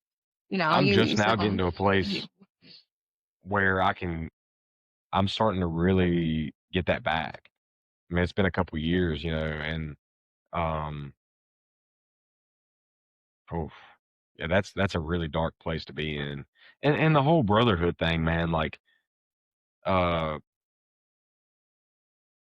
in my mind, it's a very clear road to how people get there. It's because I instead of operating with this esprit de corps, like this brotherhood, uh instead of operating like that, everybody's super tight and we all trust each other and we're all helping each other when each other's down. Like, well, the reason everybody kind of turns in and gets selfish is because I know that if I don't do this thing or write these tickets, these calls, or do everything just right, then I know that I'm going to get retaliated on the schedule. I'm going to get retaliated against on the schedule. So I'm going to go do all this stuff. It's something simple as like getting out on a coffee break. Here's an example. Hey, guy, like, shoot a text out to the guys that you're working with. Hey, we're going to go hit Starbucks or something. And not everybody comes. Well, why is everybody not at the coffee break? Like, this is a big deal. To the older community, like the older troopers, like, that's a big deal. Like, you get out on the break, and which means you have to be super diligent working in the rest of your shift. But guys would be like, no, man, I got to go write some tickets. Well, the reason they're doing that is because if they don't turn in the right amount of tickets and they again, there's no quota, but like if you don't turn in a certain amount, that satisfies whatever number some supervisor has in his head, justifies your work week. Well, now they're gonna retaliate against me on the schedule, and I know this special assignment's coming that sucks, and I'm trying to really protect my time, and so that I don't get retaliated against, so that because I know I'm probably gonna get screwed anyways. And it's this anxious thing happening where we're all trying to protect our time with our family, and well, that causes selfishness. Now, again, there's this personal responsibility aspect of like, hey, if I'm going to go out for the coffee break, I need to have my work done and be willing to do that, afterwards. But um, that's all driven by poor leadership, and that's what causes this selfishness on the end of the officer. Again, it is on them not to be selfish. They have to make the decision, regardless of their circumstances, not to act selfishly and turn in and not get out with the guys and create those relationships. But I think it's legitimate enough to say. Yeah. And, I think you also touched on the fact of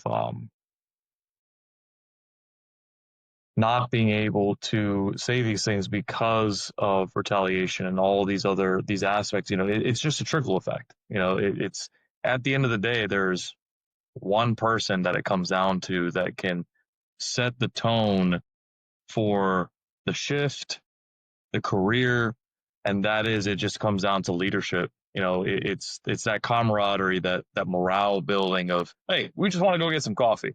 Is that okay that we can get a break and just take some time out and see people in a human-based element? Yes, normally it's each other, right, on shift, but we don't only want to see people in a traffic stop. We don't only want to see people in a domestic violence response call or a critical incident. I think that really kind of unfortunately sets the tone for, like we discussed earlier, about it brings down the heart. It breaks us down internally, where now do we know how to just interact with each other as normal human beings? And there's that kind of, I don't want to say cliche about humanizing the badge. And I think a lot of people forget that we are not robots. We are not just there to give someone a ticket or to ruin their days, because we all understand that when someone calls 911, they are having the worst day of their lives and they need someone to come out. It doesn't matter their personal opinion on law enforcement or our personal opinion on the certain call or whatever it is. We just know we need to be there, and we need to be there to support them. But that trickle effect does, unfortunately, and I know Dylan touched on it before, is, going from that critical incident and, having the post effects of those things. And depending on what your agency requires you to do, you could go from a critical incident and then having to move over to just a typical noise complaint and giving that same level of care and empathy and respect when you haven't even been able to process it yet yourself. And it's very unfortunate. And I really do believe that leaders need to take those things into account. It doesn't need to just be an officer involved shooting that then requires you to be put on leave pending an investigation. I think it needs to be based on the individual, specifically the individual officer, trooper, or deputy, and ask yourself as a leader, is my guy or girl as an officer good to go to continue to serve in that high capacity? And if they're not, then maybe you as a supervisor need to come out and cover your people down and take those calls and help your people out and get them the help that they need. Leadership really is, and we all know this, is serving from the front, not the back, being that standard and the example. So, with your time in law enforcement, and still obviously currently, is there a time that you leaned on your faith and on God when you felt that everything was just crumbling down? Yeah, I think that verse that I said earlier, like vindicate me, O Lord, for I've walked in my integrity. That was just this kind of staple thing that I felt like I was always having to remind myself that was the truth. You know, um, there's so much anxiety, like for real, like stress and anxiety that is built into everything you do. Like, oh man, I mean, even little things like a supervisor calls you or texts you and says, "Hey, come by the office," and you start like, "Oh my gosh, what, what was it? Did I pass that car on a WL line because I was, in a hurry to get somewhere and they complained on me, or, um, or I was speeding without my blue lights on, or I went home early, or I spent too much time at the gym on duty or something. There's all these things, right, that we do. And like that just creates this amount of stress that, man, it's not healthy. But then there's some more serious things, like when they challenge your character and your integrity and stuff. Um, and they're trying to say that you did something that you completely didn't do, or if they straight up lie on you to protect themselves. That verse, just really, and it's God's proven himself all throughout the Bible, and how he has vindicated people, when they were operating with integrity. So that was just so helpful, man. And without that truth of the gospel and that's in the Bible, I'm probably left to my own, whatever is within my own power, which is not a lot when you're not a supervisor and you don't hold any rank. It's like, well, either you just take it and you just become this yes man, which is not good for anybody, or you get super disgruntled all the time, and uh, that's not good for anybody either. But the truth of God's word, I think, is the thing that just really helped me kind of get through some of those times. Well, how do you personally bounce back from really bad days or, moments that you're going through between patrol duties and your ministry work and even your home life? How do you bounce back from the really bad times? I think reminding myself of my identity, like it's not something I'm building. My identity is in Jesus, and ultimately my eternity is secure. So like I don't have to worry about all this stuff now. But I do want to be the best steward of the life that I have now and the time that I've been given. So I think reminding myself of the why is just huge. Whether that's all of those things we've been talking about that make me turn in and I get selfish, and why did I take this oath in the first place, was not about me. Like, I mean, if I'm taking this oath willing to give up my life for somebody else, you know, that's a good why. And I should remind myself of why I'm doing this. It's not about me. It's about the community and protecting others that can't protect themselves. And um, so, having that filter, I think, is super important, and reminding yourself of that. Um, have you ever witnessed someone close to you, like an officer or maybe someone you worked alongside, where they evolve out of, a really dark place and, you know, that they're facing in law enforcement? We've all been in dark places before, but have you ever had anyone close to you? Have you ever seen them come out of that space? Yeah. Yeah. And I'm sorry, let me make sure I have purposes. It doesn't need to be a named individual as well, because I know we're going to respect people's privacies as well Yeah. on that. So But there's been several situations of that, and like some of them were just like critical incidents um, that were really, really bad, uh, and they bounced back.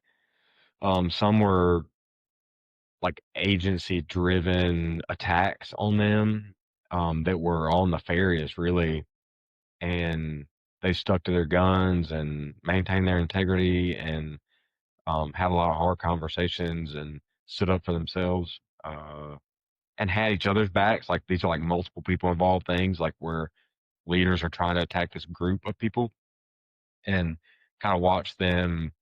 Um, there's like these classic stories of, let's get our story straight before we, answer these questions.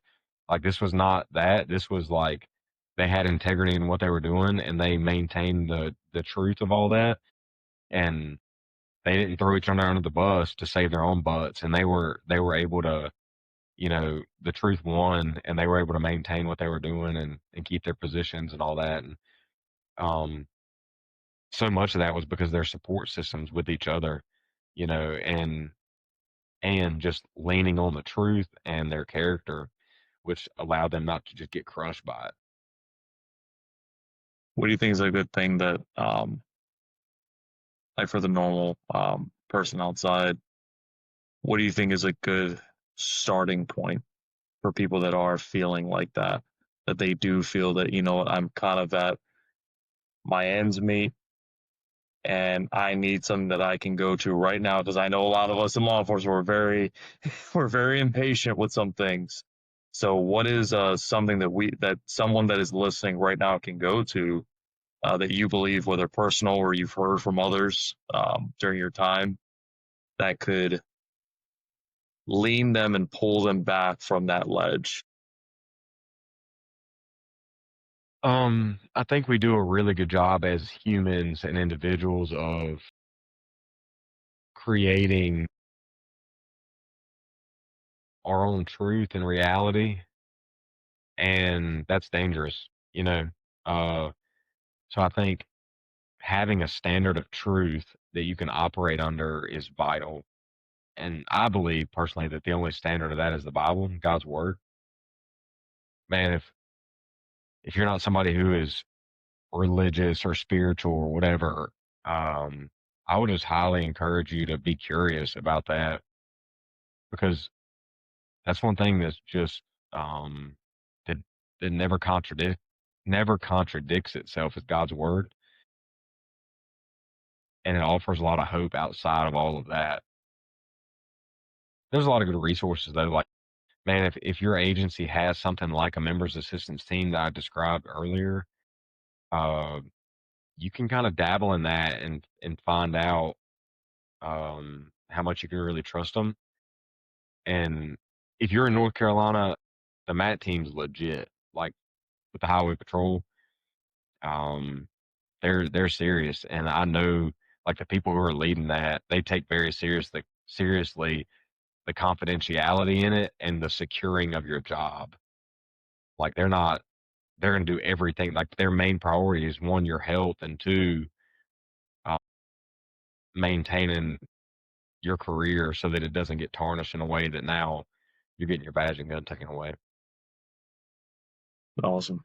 So I want to kind of shift this a little bit, and I can see obviously the passion is equal to, or maybe necessarily greater, with that calling that you have for the being the director for the discipleship over at your church. So you mind telling me, what made you feel called to that transition from law enforcement, from serving in that capacity, to now serving your community in faith, and how that's now shaping you to now also being, a deputy, in Rockingham? Has that helped shape your mindset and your heart set in how now you serve as a deputy out there? But we can definitely start with the discipleship. Yeah, so that calling and all that happened just really because of surrender. Um, like me surrendering my will to God's will. And I think God would have been perfectly fine with me staying in law enforcement full time. Um, but I just kind of made the decision, if I had an opportunity to serve God full time, why wouldn't I take it?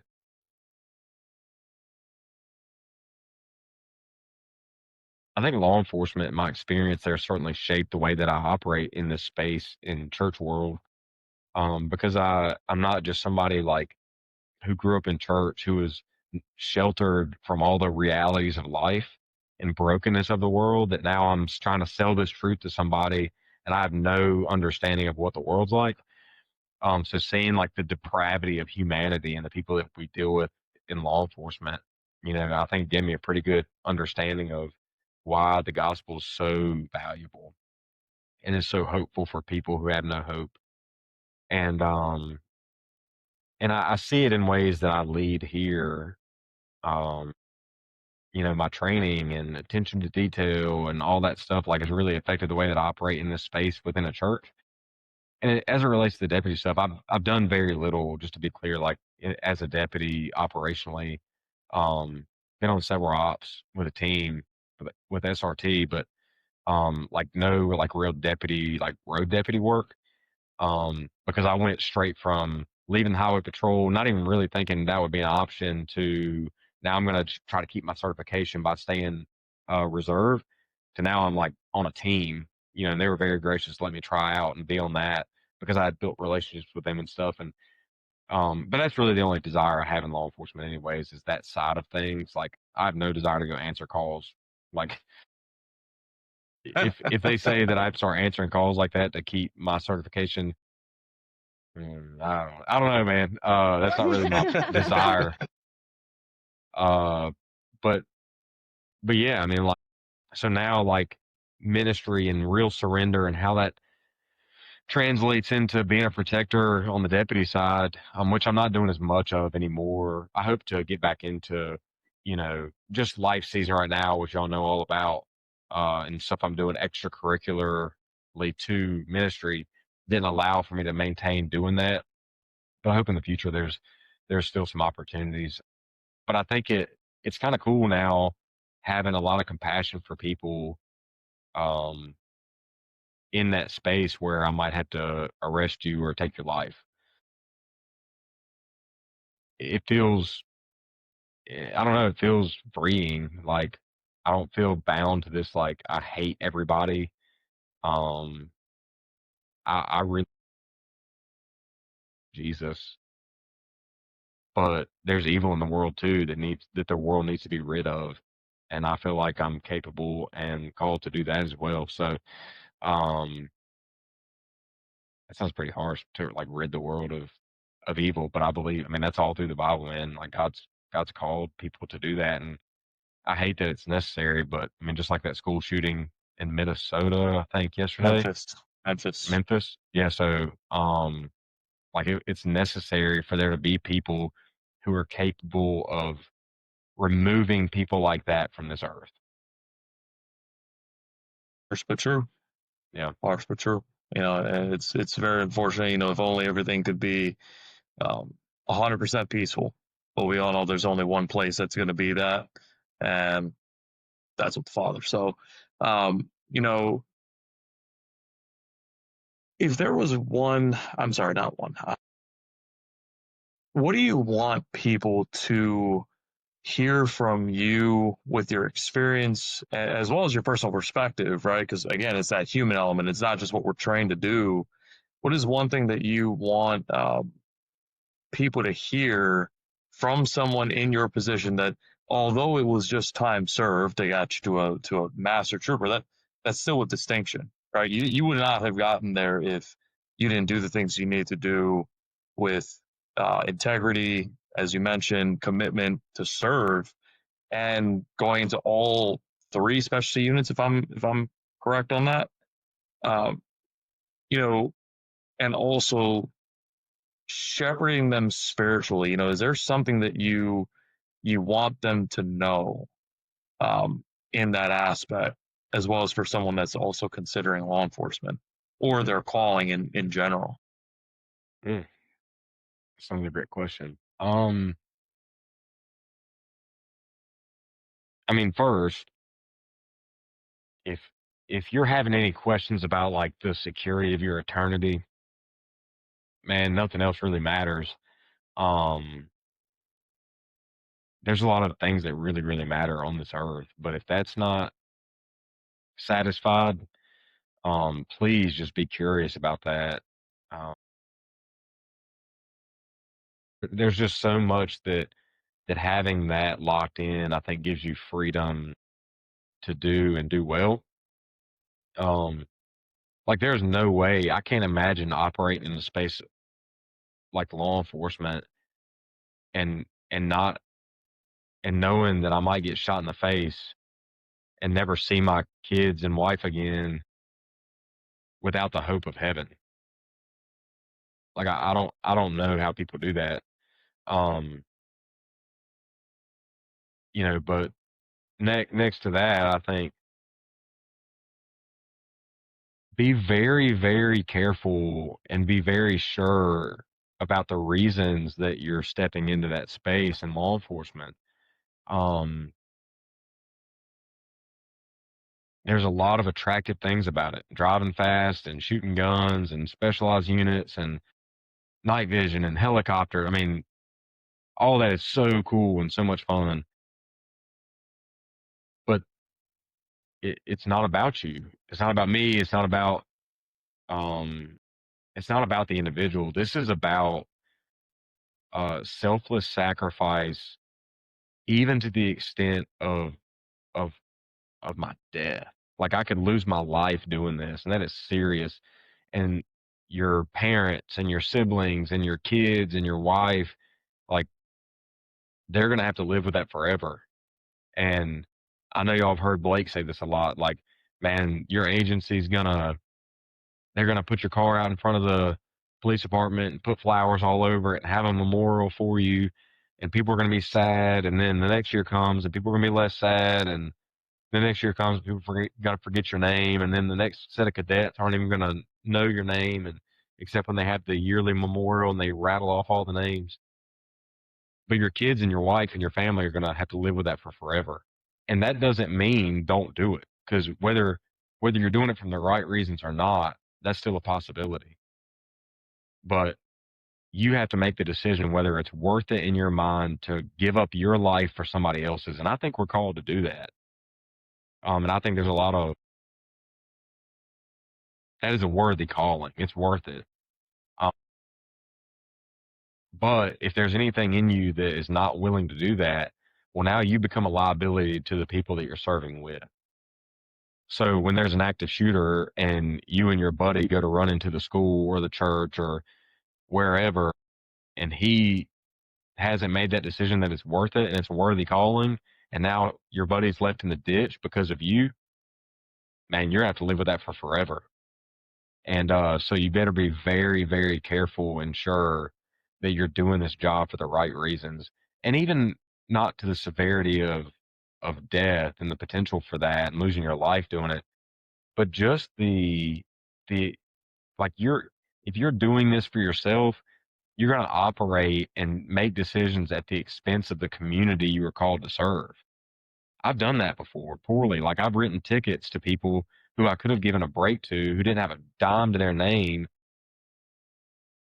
but I wrote them a ticket to satisfy whatever goal I had of getting an unmarked car or something, or be or how it was really in the later part of my career. Like, man, I'm just going to go write everybody ruthlessly so that they'll get it that my supervisor will stay off my back and won't hinder me from being on the team. Now, again, I think that's a leadership problem, but it's my decision to make. I made poor decisions at times with that. So, I think all of those things collectively, you have to be able to make those decisions of why you're really doing it. And you're the one that has to answer for it at the end of your career. I had a guy that trained me. He used to say, "Your badge, your gun, your career. You get to make all these decisions, good and bad, but you're also going to be the one that has to answer for them. So, and nobody else can for you. So make good ones." Okay. So is there anything also that you would like to, as you mentioned, your husband, you have a family. Is there anything that you would like families to know from a law enforcement officer's mouth and experiences? Something that you'd like to communicate to them and how they could better support or be there for their spouses that are in law enforcement. Um, Or even snap them out of their OODA loop. yeah. Yeah, man, grace. Give them lots of grace, especially like here's an example. When I first was a trooper, I lived in a county. I didn't work in the county that I lived in, so I had like an hour drive home. That was time to decompress. That was beautiful. Like I really enjoyed that time in the car on the way home. Um, because I wasn't like, I mean, there was several times that I worked in the county I lived in. I'd go out and stop a car and say it was somebody that needs to go to jail. And I'm literally leaving the jail, and in 10 minutes, I'm walking in the door, without any time to decompress or anything. So I would ask, like, whether it's husbands or wives who have spouses in law enforcement, man, give them some grace. Like, try your best. And I get it. Like, for my wife, she's a stay-at-home mom. She's tired with the kids. And, like, when I get home, she's passing them off to me, and I'm still in my uniform. And it's like, oh my gosh, I just saw this body all mangled up in a car wreck, and now I'm holding my kids. Even though I might even be dirty from it. Like, oh, like, this is just unsettling. So, like, they're going to look like they're okay because we compartmentalize things effectively. We don't always unpack it well, rarely, because we're not given the tools to do that. But, like, they've compartmentalized it well, and they're walking the door. They might look there like they're okay. So please give them some grace when they walk in the door, and don't just saddle them with all of your day's junk. It's worthy junk, just like ours is. Like, not saying it's not important, but just give them a little bit of time and grace. If they don't respond like you think they should respond right then, because it's tough, and we don't want to come in and just unload all this stuff on our spouses. Like, we want to protect them from that.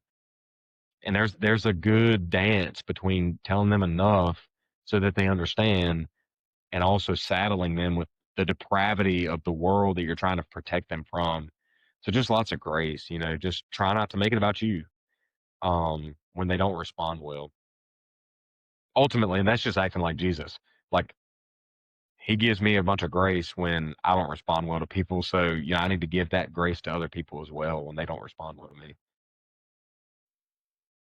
Any last minute thoughts or anything that's weighing on your heart that you want to communicate? Maybe we haven't touched on about this. I know we talked about a lot.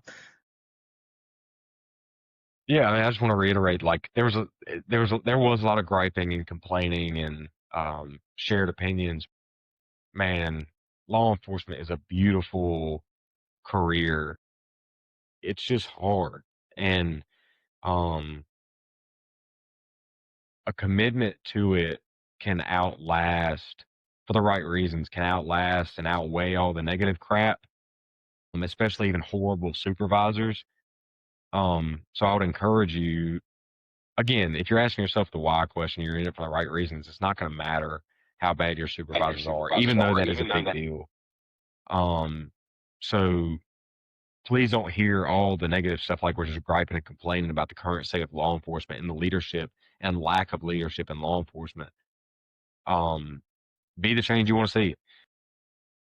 And even give grace to the supervisors that treat you like crap, but also stand up for yourself. Part of that is being a master of your craft and knowing your policy and knowing HR stuff. Like, be willing to send a complaint to HR that's anonymous and call that person out. Do that, please. That's what more people need to do. And the reason they don't do it is because they're afraid of retaliation. You might be the one that needs to send it and call this person out through HR, that now they're getting investigated, to set an example for how we all should be operating. Like, and you got to be willing to do that. And, but just use good discernment and wisdom, and give grace, give lots of grace, but also, stand up for yourself. Don't just be a yes man. But understand there's going to be times when you got to just say, sir, yes, sir. But please just don't hear me complaining. There's a lot of great supervisors and leaders in law enforcement. So let's try to multiply those. 100%. Brother Stephen, it's always an honor, privilege. Quite honestly, it is a grace that you've taken the time again out of your busy day to join us here today on episode 1 of Baptist Breakthrough. Yeah, or if anybody wants to maybe follow you or anything like that, is there a place that they can reach out or click a little follow button? Yeah. So, I mean, everything that I think is, even if it's like cringy, like that I want people to see, is on Instagram. So, the handle is _ Stephen Griffith, StephenGriffith, just like Andy Griffith, the sheriff, the good old sheriff. but Stephen Griffith. Man, I try to just be encouraging to people on there and send a bunch of good stuff on the gospel and some cool content with firearms and training and stuff. So, and then osbornebaptistchurch.com, you can find my email on there. You know, if it's faith related, if you have any questions about God or the Bible, or what a life of surrender to Jesus looks like, please reach out on that end. It's SB as in boy Griffith at osbornebaptist.com. I'd love to talk to whoever wants to talk about any of that. So Awesome. Well, we'll also be putting all this information down in the captions and the comments attached to this video. So yeah, Dylan, anything last minute? No, thank you so much for coming on. I'm gonna ask you just a sidebar. When I'm gonna stop the video, but don't hang up because we have to upload it. So cool. Yeah, No, it was an honor. Thank y'all so much for having me on. awesome. Well, thank you, brother, and we will be in touch, man. Again, thank you for your time. See ya. Bye.